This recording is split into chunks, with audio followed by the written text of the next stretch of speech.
little bit about me, and then we'll go into. I just take 2 minutes to talk about how I got to Georgetown, Right. and then we can go from Yeah. there. Absolutely. Perfect. Yeah. If you could pull that sucker a little bit closer to you there. How are my That's levels? Yeah. Beautiful. I think that should be good there. Okay. Yeah. So let's do it. Alrighty. All right. Naturally, I like to start things at the beginning. Right. So where were you born, and what was life like for you growing up? Well, I was born and raised in Windsor, Ontario, and I have to qualify that because I spent 5 years in ministry in Prince Edward Island, so everybody thinks I'm from the Maritimes. 5 years in Windsor, good old Otto town, or 24 years rather in Windsor, good old Otto town. My dad was an elementary school teacher. My mom was a nurse who was a stay-at-home mom for most of my youth. Went back to night nursing. And so I learned very early on how to care for people. Mm-hmm. My grandfather was the one who saw the gifts in me for ministry when I was about 17. I didn't see them. I mean, I was 17. I had hair down to here and was in ripped denim and, looking that late 80s wannabe hippie look. Yeah. And he's telling me, you're going to be a minister. I'm like, are you out of your mind? Found myself pulled in that direction, off to seminary in Toronto, and then finished there, had gotten married, off to Prince Edward Island for 5 years, came back with 3 kids in tow. We had adopted 3 children while we were out there, spent 10 years in Strathroy, and then moved here in 2013 and have been in Georgetown ever since. Wow. Right. Okay. So it's quite a lifetime. You just summed up real quick there, but yeah. You got to sum things up really quickly. Yeah. Because I could tell all kinds of stories. Right. But the essential bits were, as I went, everywhere I went, the things that I keyed on were taking care of people, taking care of each other. Mm-hmm. You go to the Maritimes, and PEI especially, everything is about taking care of each other. Right. We would watch people who made minimum wage, and they scored out how many hours they needed to get EI all winter. Mm. And at the end of September, they would start, I've got my hours, but my buddy doesn't, or my cousin doesn't. So they would make sure that everybody was cared for. And then all through the winter, they're throwing money around because if anybody has anything go wrong, they throw a benefit concert. Right. They escort complete strangers back to the highway because they know they're lost. I mean, these people just cared so deeply for everyone. Hmm. And that was very fortifying to me in my ministry. And then when I got thinking about doing an Out of the Cold program, that was something that moved me, is we're caring for people in our community. Right.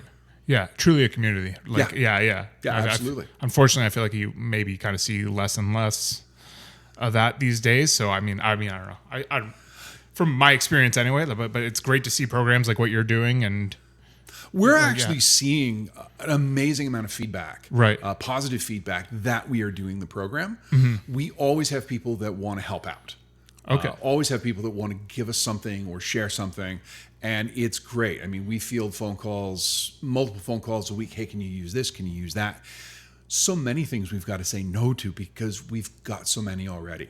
Right.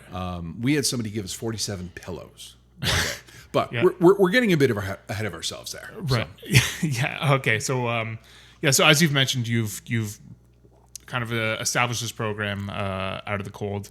You said you've been in Georgetown ever since. So just to kind of fill the gaps there, you belong to the Knox Presbyterian Church? I'm at Knox Presbyterian Church downtown. Okay. Yep. I'm also at the Limehouse Church out at 6th Line and 22nd Side Road. Okay. It's a long-standing 2-point charge. They've been together 163 years, mm-hmm. always having a minister going back and forth between them. Wow.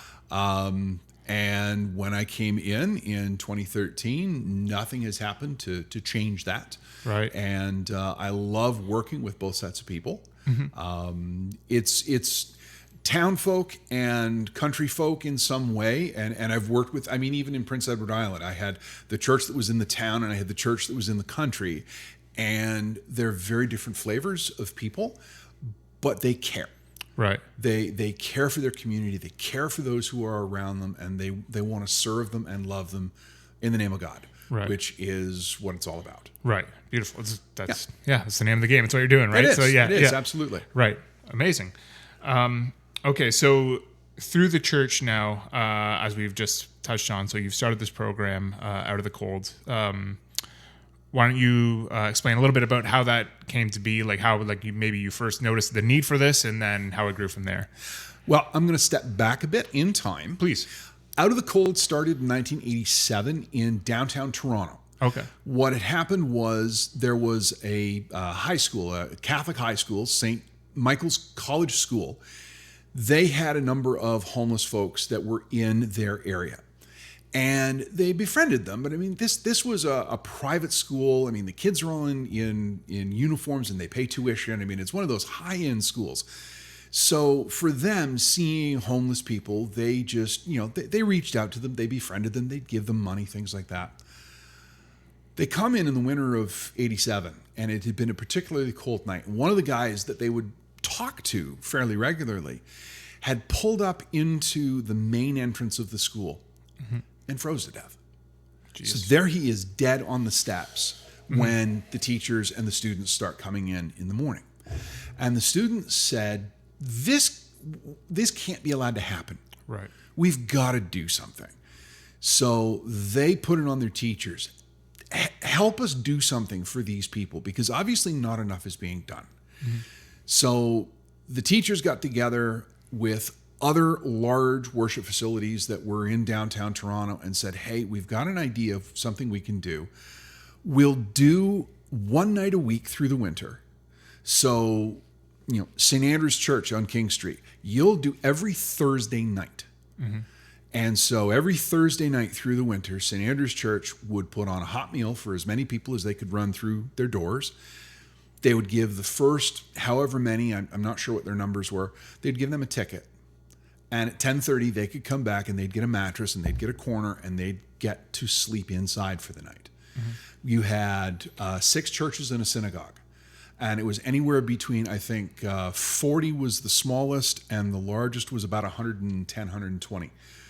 And these are people that would ordinarily be on the street because the shelters are overloaded. We never have enough shelters, and we never have enough shelter workers. And so this program filled that gap a bit. Right. And made it possible for people to do that. Well, that expanded, and by the late 90s, there were 150 programs going across North America. Now, that kind of got bunged up in the 2010s with the opioid crisis.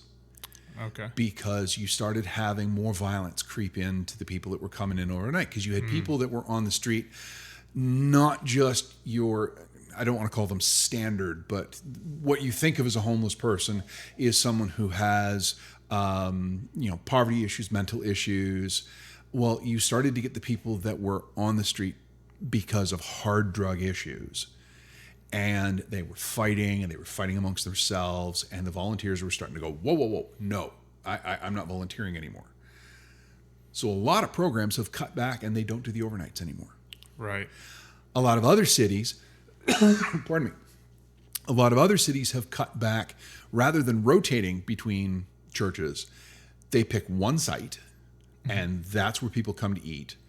And there's another site, and that's where people go to spend the night. And that night, that night place has security staff that is paid for through the program. Right. And like that, for instance, is what's in the city of St. Catharines. We didn't think Halton Hills needed a program like this when I first got here. Well, there's no homeless people in Halton Hills. Right. You don't see anybody. Well, then there was one. And if you were downtown at all in Georgetown in the mid-teens, you saw this one person walking around downtown all the time. And I helped her a little bit, and sometimes we got along and sometimes we didn't. About 2017, she starts bringing people to me saying, Steve, you need to help these people. She brought me one fellow who just needed something to, get him a meal. Okay, fine. Then she brings me a guy who had spent the night in a bank vestibule, thawing his feet with a hairdryer because it had been a snowy night. Couldn't do anything for him, really. And it was very frustrating. I called the shelter in Oakville, and they wouldn't take him because they knew him, and he'd burned out his welcome there. I called the motel out on Highway 7. They wouldn't take him because he had done, well, he kept drinking while he was there. Right. And it was just, so there's nowhere. There's nowhere. There's nothing. There's no program. There's nothing that we can offer these people. And the straw that broke the camel's back that made me say, okay, something's got to be done, is when I happened to be at the church one evening, and she brought over to me a family that had been booted from where they were living. It was a conflict situation, and it was I think it was two brothers, and the one brother had gotten into a fight with the other one and was saying, look, this is my place, you guys go. So I end up with husband, wife, and 18-year-old daughter with mental issues, mental impairments rather, on the doorstep of the church. What do I do? Right. I let them sleep in my office for the night. I put them up in a motel for a few nights, and then I had to take my hands off because I was out of resources. Mm-hmm. And I went to the congregation that year, and I said, we've got to do something. We've got to do something about this. And there's this program out there called Out of the Cold. And I was told, go explore it, look into it, see what you can do. We had an idea in 2019 that fell through. And so I started, well, can I look at the overnight? Can I look at the big program where we bring in volunteers from all over? Couldn't get it going in 2019. 2020 starts. I'm getting traction. I'm talking with the people at Housing Halt, and I'm talking to other places. Well, and then I get to March of 2020, and the world ends. Right. Yeah. And so for 2 years, everything is frozen. Yeah. We start up our thinking again in summer of 22. Everything's open, possibility of doing this, and everything lined up. And so we started doing it. Out of the Cold is a night refuge program. It is not a shelter. Mm-hmm. That's an important thing to know, because a shelter is a legal term. You have to have paid staff, you have to have qualified staff, and you have to be open 24/7. We are a night refuge program, so we get to set certain parameters, and we are held to a slightly lesser standard than a shelter would be. Right. Okay. Would any of that have to do with the circumstances of the people that you're bringing in that can make you that classification as opposed to a shelter being a night refuge? These are all people that would ordinarily qualify for a shelter if a shelter had space. Mm-hmm. In fact, some of our people have gone on to shelters because shelters do have more resources than we do. Right. Shelters in Brampton or Mississauga or Oakville, they've got things that we just don't have because they have social workers on site. They have social workers that they are in partnership with, and they're able to do more than we do. Mm-hmm. Because we are back doing that basic thing. We feed them at night. We give them a bed in a warm or sheltered situation. Sometimes it's not all that warm because when it's 20 below, even a hotter or a steam boiler can't really keep up to the temperature chill that's just coming through those stone walls. And then we feed them in the morning, and we send them on their way. Right. Yeah. Well, kudos to you for starting this up, and I guess opening a new branch here and kind of seeing the need as it's kind of apparently starting to grow here.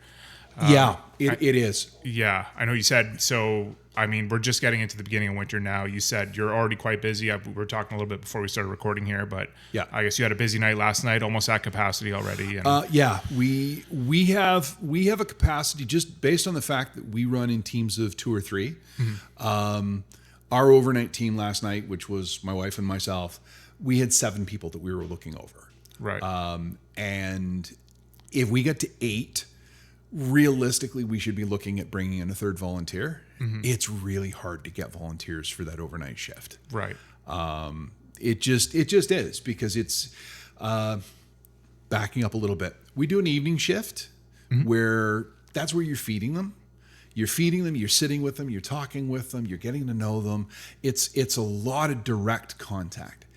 The overnight shift, if you're lucky, everybody's asleep. You have to entertain yourself for those 7 hours while watching over them, making sure that they're not stealing from each other, making sure they're not fighting with each other, making sure everybody's feeling safe. Right. And if they get up and they want a drink or something like that, you provide that. But they can be long hours. And then we've got a morning shift that comes in from 6 to 8 that does breakfast, clean up, and gets them out the door.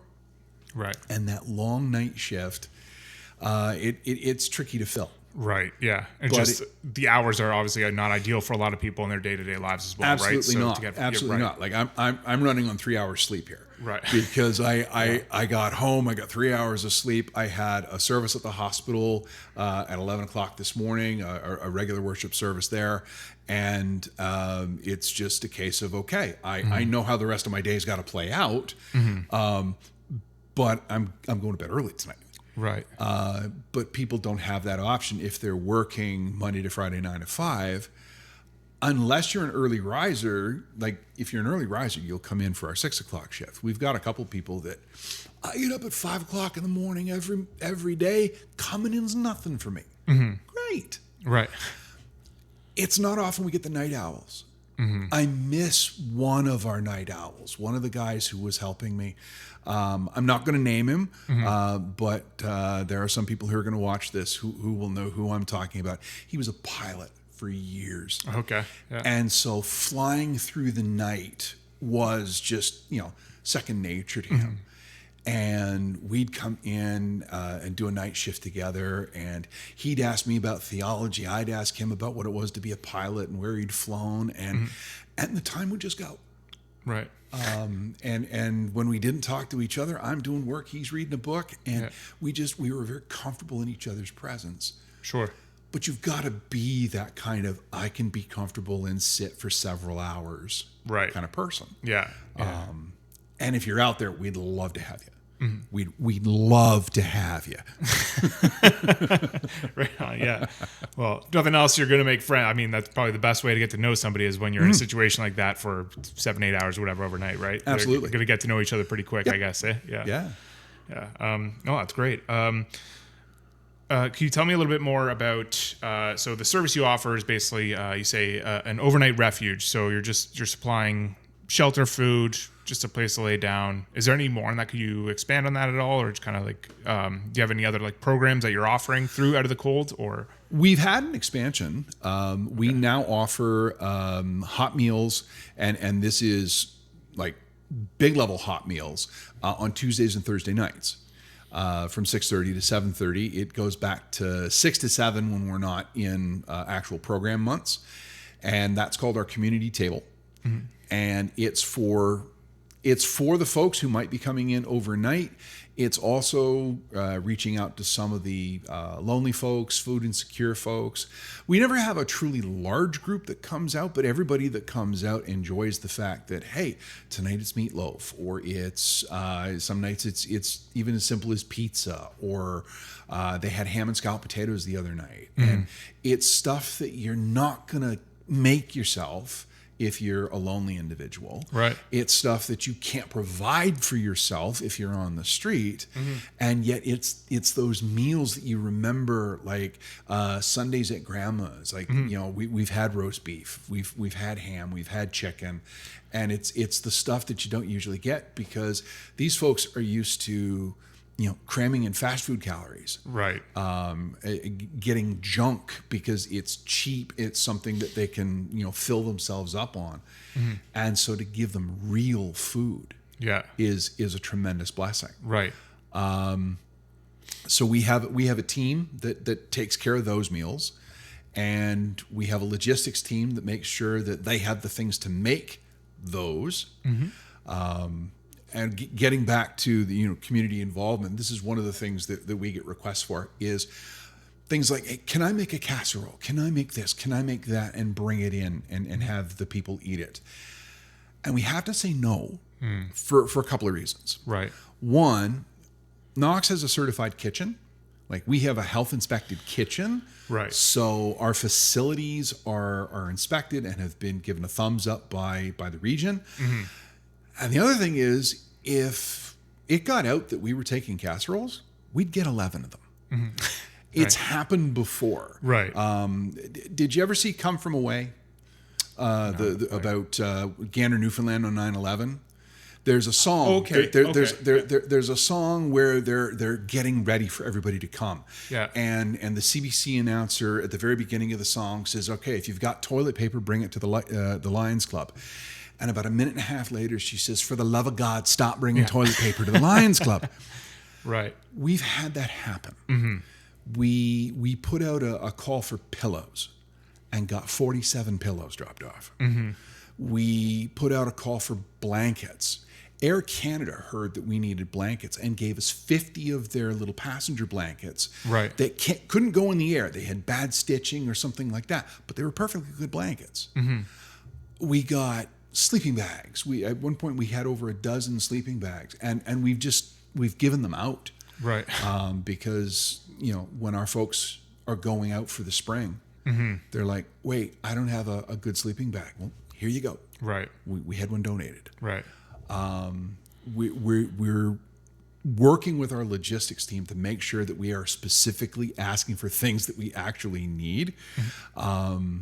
We asked for socks and got 30 dozen socks, not 30 dozen, 30 pairs, like in 24 hours. Okay. Yeah. It just, we get a lot because people are looking to help. And that is an amazing thing. Absolutely. That the community is realizing that these folks are out there. Right. Statistically, there are 200 plus people that are not sleeping in the bed they should be sleeping in on a given night in Halton Hills. Wow. So they are couch surfing. They are sleeping on one of our cots. They're in a tent out in the woods. They're in their car. There's over 200 people, and that's in Halton Hills. And that is a scary number. Yeah. We've seen a few that they'll come in and they'll be on the phone the whole time that they're with us.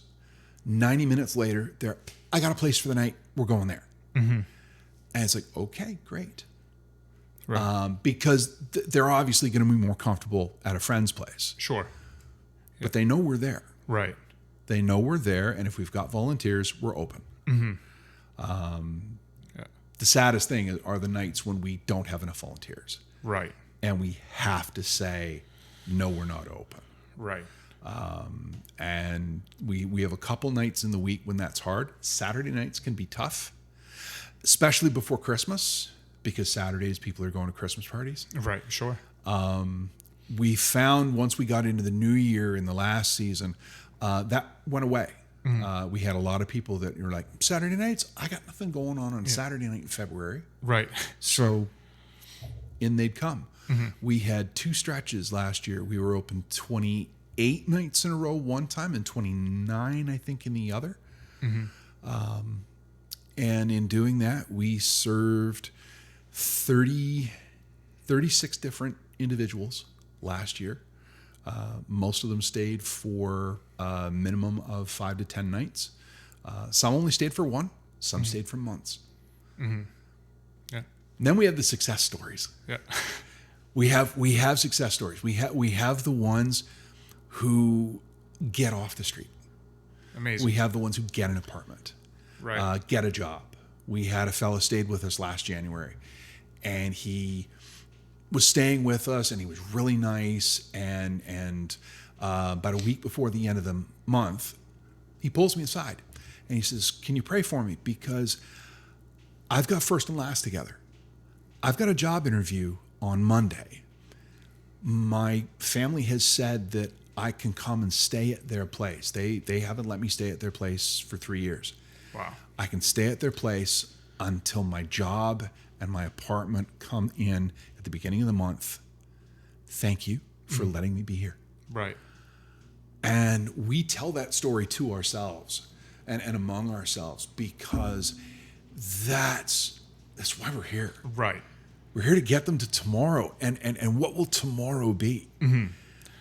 Yeah. And when tomorrow is a step off the street, hopefully never to go back. Mm-hmm. Yeah. We've done what we're here to do. That's amazing. So that's the ideal situation, right? That's the ideal. You want to be that resource where, they come on hard times, and as they're kind of getting back on their feet, they can kind of move on, and they're able to do that. Obviously, there seems to be more and more of a crisis of homelessness across the country right now, and obviously this burden doesn't fall on you. You're doing a massive part to help these people out. Just curious, is there anything that you try to suggest to any of the people coming in as far as like trying to help people get back on their feet, or are you just there? We have a team that we've put together this year that is trying to provide links to community resources. Make sure everybody's got, for instance, links to CARE's phone number, that they have a calendar of when food is available. Okay. Because there are community suppers and lunch programs, and there are several opportunities for meals throughout a given month. We're trying to make sure that they are aware of those and that they can take advantage of them. Right. But we don't actually have it within ourselves to be providing the links. Right. Again, that's where we are not a shelter, because a shelter would take on that responsibility. That would be part of their job. Mm-hmm. We merely provide the connection, but there are a lot of things we just can't do. Sure, and fair enough. Yeah. I think you're doing so much already. That's amazing. And that's what we have to focus on. Is we are doing what we do, and we're trying to do that to the best of our ability, and trying not to let scope creep come into that. We've had that suggested. Right. I trust me, I have had a couple of politicians come to me and go, wouldn't it be wonderful if we could have a shelter full-time here in town, Steve? Wink, wink, nudge, nudge. Yeah. Like they want me to start pushing for a full-time shelter facility. Right. I had the old ambulance station across from St. John's Church. There was a building there. And I had 4 or 5 people come into my office in the last 2 years going, why don't we move the program into that building? It's got showers, it's got separate bedrooms, it's got this, it's got that. The town already had plans for it. But they wanted me to put our finger in and say, hey, is there any chance? I did. Yeah. And I got told, no, there's already plans. But it's that idea of, wait, if your program is expanding, shouldn't you be expanding what you do? Right. Sure. And as I say, it's a wonderful idea, but right now we're just trying to do what we do the best we can do it. Right. Yeah. Well, that's good. And you're going to do a better job at that when you're kind of focusing on that immediate need, right? Exactly. Right. Exactly. Yeah. That's great.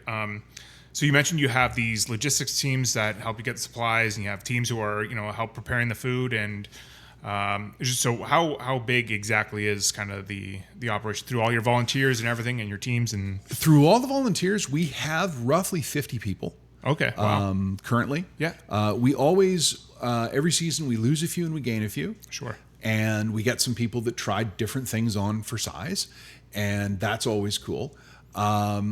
It's neat to have people come in and say, hey, I can finally volunteer. I can finally try this. And you talk to them and they were like, wow, that was so totally what I didn't expect, but it was amazing. Right. Because you're dealing with real people with real needs. And some of them can be, crabby, and some of them can be quiet, and some of them can be a lot of fun. And some of them can be a lot of fun. Yeah. But it just, if you open yourself to them being who they are, not trying to change them, not wishing they were somebody else, but let them be who they are, they're amazing people. Right. They really are amazing people. Yeah. And then the volunteers, a lot of them just resonate with trying to help them. We've got one lady, she does 2 evening shifts a week, and she glows. She just glows.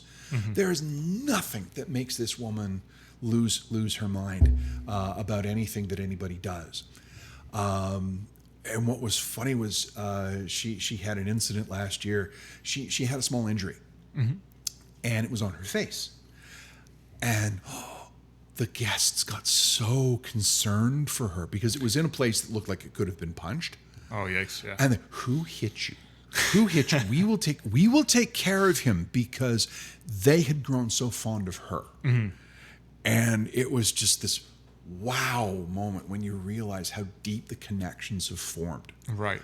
And she just kept having to say, no, I tripped and I fell. That's all it was. Yeah. But I mean, I had 4 homeless guys who were ready to go down and beat the heck out of somebody if they had to, because they had hurt their little angel. Right. Yeah. And just it's that kind of experience that I never would have had if we didn't have the program. Right. That's a real bond. That's a real relationship. It really is. It really is. Yeah. Incredible. That's awesome. Okay, so just to shift gears a little bit, obviously you're doing all these amazing things. I think that's incredible, and kudos to you. What's life like outside of that? If you have time outside of that, I'm sure this is pretty well a full-time job. But any hobbies, or just spending time with family, or? We're empty nesters now. Okay. My wife and I, our 3 kids, are all living elsewhere. One not quite of his own volition. He made some mistakes of his own. Okay. And he's one that gives us real perspective on what we're doing, because where he is now, he is forcibly clean, or as clean as can be. Yep. And he always wants to know how we're doing, because he knows people like our guests. Right. He's in with people like our guests. And he's really given us a perspective on the work that we didn't have before.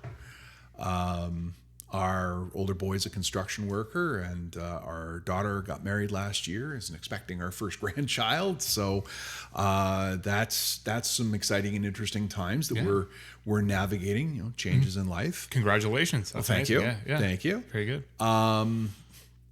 My big hobby at the moment, I've always been into karate. I don't look it, but I've always been into karate, and I'm back on the floor in Brampton. I'm at the Academy of Martial Arts in Brampton with my 5th orange belt, because every time you go back on the floor, they start you back at white. Yeah. So I've got my 5th orange belt, and hoping to promote soon. Yeah. But, very cool. Yeah. And Life is busy. Life is busy. Just trying to navigate everything that comes, because there's the church things, there's the out of the cold things, there's the life things, the family things.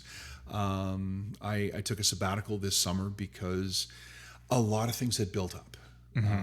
It was one of those things where we had lost a few very dear people, including my father-in-law, and a number of other things just happened, and I just was so I took 10 weeks off instead of my usual vacation time, and I don't know what I did for the first 4 weeks. Yeah. It was one of those situations where I could not tell you what I did for the first 4 weeks, because I was just decompressing. Amazing what happens when you just stop for a bit, right? I think it's better to be busy than not busy, but sometimes you can get very caught up in everything, and Absolutely. Yeah. Well, good for you. We're trying to live intentionally. Sometimes we fail, because we live in a very reactive world, right? We live in a world where something happens and you react, something happens and you react, rather than you setting up the situation, or this is what I'm going to do. I'm going to do this, and then I'm going to do this, and then I'm going to do this, and working towards those. It's very easy to fall into that reactionary trap. So trying to live deliberately is something that we're trying to do, and after a lot of years of living reactively, it's a new project in a lot of ways. It's mental retraining, and that in a way bleeds into some of the stuff we found in the program, because we react to what the first 2 years we were reacting to things the guests were doing. So now we're trying to be proactive and say, no, this is what we are doing for you. Right. And it's like I said, about not letting the scope creep and things get out of hand and out of control. It's no, this is what we're doing. Right. And that still falls into that living in deliberation idea. Yeah, and I'm sure every year too, you're going to get better and better with that as you kind of learn. Exactly. Right, like you can kind of be more proactive with these things, right? Yeah, very good. And the last thing that I do very regularly, because of my youngest son, is I'm also part of a NARN on family group. It's the family portion of an addict's life. So an addict goes into NA for recovery, Narcotics Anonymous. NARN on is for the families, and so we work with the families. We work with each other. We're a 12-step support group. Right. I'm very public about it. That I'm a member of it because that's my story to tell, and that is again something that we do at the church. That's one of the groups that we host at the church, and it can be something that is very emotionally rewarding as well. Right. Because it's you're not alone. You're not alone in that struggle, and what we're trying to tell people who come to the out of the cold, you're not alone in your struggles. And anybody who comes to the church, you're not alone in feeling the way you feel. Mm-hmm. We're all in this together. Let's find a way to build each other up and live with each other better. Right. Yeah. So okay. Beautiful. So you got a few different scopes there of building almost separate communities. I mean, it seems like it's all almost one community. It's just through you and what you're doing. I think that's amazing. But yeah, it's amazing how important that is, I think, of just finding someone who has that similar struggle. And because not everybody realizes that, right? A lot of people think their issues are their own and there's something wrong with them or whatever. But that's amazing. We were having issues with our children when they were growing up because, of course, they were adopted out for reasons, and those reasons spilled out into the way they were growing up. The whole nature versus nurture argument. There were some nature elements that were coming out in them that we were like, wait, how do we deal with this? How do we cope with this? And we tried for years to do it by ourselves. And when you do that, you just break. We've had people come to us and say, hey, so-and-so has adopted and they're dealing with an issue like this. Does this sound familiar? I said, yes. What do we do? Tell them to find a group. There are groups out there now that will help them deal with it. But tell them they cannot do it by themselves. Right. Life is not meant to be lived by ourselves. We are not meant to live in isolation. We are meant to be in fellowship with each other. We are meant for companionship. Right. I mean, you go back to, first couple of chapters of Genesis, and what you get is we're not meant to be alone. We are meant to be in partnership with each other. And so life is a communal activity. Right. Yeah. We're social beings. It takes a village. It's absolutely. It takes a village. So you got to find where you fit. Right. Yeah. You got to find where you fit. And again, kudos. Yeah. I mean, you seem to be hosting a lot of these things and being someone who's kind of leading a lot of others into, finding these communities. So kudos to you. That's incredible. Yeah. Very good. Okay. So, out of the cold, you expanded. You already said a little bit about what you're looking at moving forward. Is there anything we missed at all as far as what's next, or as far as growth or expansion from there? I don't think so. Yeah. We are always looking for volunteers, as I say, and anybody who wants to volunteer. It's a really simple email address. It's all one word: out of the cold Georgetown. at gmail.com. Okay. We can have you volunteer on the front line. We can have you volunteer behind the scenes. Like, we have some people that are part of our team. They have never worked a frontline shift, but without them, we'd be dead in the water. Wow. Okay. All kinds of roles then. Oh yeah. We like the logistics lady. She is working our storage room and making our storage room organized so that we can find everything that we have. And we'll come in, like we'll get a note on a day. Hey, I was in at the church and I did this. And we'll go into the storage room. It's like, wow, we got shelving now, and we've got boxes, and we've got this, and we can see where everything is, and it's labeled, and more all the time. Right. But they can't work frontline shifts. We've got a lady who coordinates our volunteers. And she would love a partner or two. We've got all kinds of roles because it takes everybody doing something to make everything function. Right. When we are in need of specific items, we generally reach out on Georgetown Tell and Sell. That's one of our big things, because they have the forum, and we get responses very, very quickly.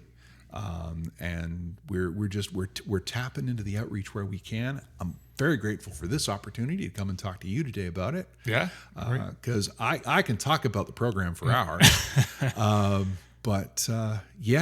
Next steps is just, we're going to Christmas, and the fun part about Christmas is, of course, the library closes.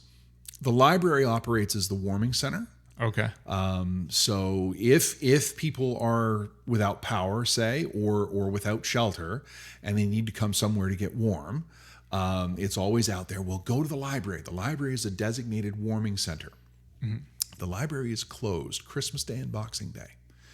So Knox is going to be open from 8:30 Christmas Eve until 8 o'clock on the morning of the 27th, assuming we can get volunteers to go through those 2.5 days. Right. Okay. But we will be open constantly, because some of our guests have literally nowhere to go. Right. And I remember the first Christmas was bitterly cold, and we had snow, and we had 3 people in the building. We brought in a video player, and we just played movies. Mm-hmm. We just had stuff going. Had something going on, because there was literally nowhere for them to go. Right. Except out into the snow. Mm-hmm. And we couldn't do that. We found we just could not do that. Mm-hmm. And so we were bringing in volunteers from all over the place. We were calling friends and saying, hey, can you come into the church for a couple of hours? And they did. They came in, and they sat with these folks and talked with them, or just watched the movie with them. Mm-hmm. And then we're into New Year, and we can't get any busier than we are. Right. We had 7 guests last night, like I said. Right. Our capacity is 8. And then we've got to bring on another volunteer. And as I say, we're struggling as we are to get the overnight volunteers that we have. Right. To fill every night. But yeah. If anyone's willing to volunteer and work, I don't care if it's one overnight shift a month that you could fill the gap. That's one more night when these people can spend it inside instead of outside. Right. And if you look outside of what we got right now, you wouldn't want to spend any more time out there than you absolutely had to. Right. 100%. Let alone spend a night out there trying to stay warm. Yeah. So. Yeah. No. It's tough. So yeah, you heard it here. If anyone, got nothing going on, or between family gatherings over the holidays or what have you, if you have the time, please, if you could throw your name in the hat, that's a huge help. You accept donations as well? Is there a way people, do you accept funds to help with the programs at all?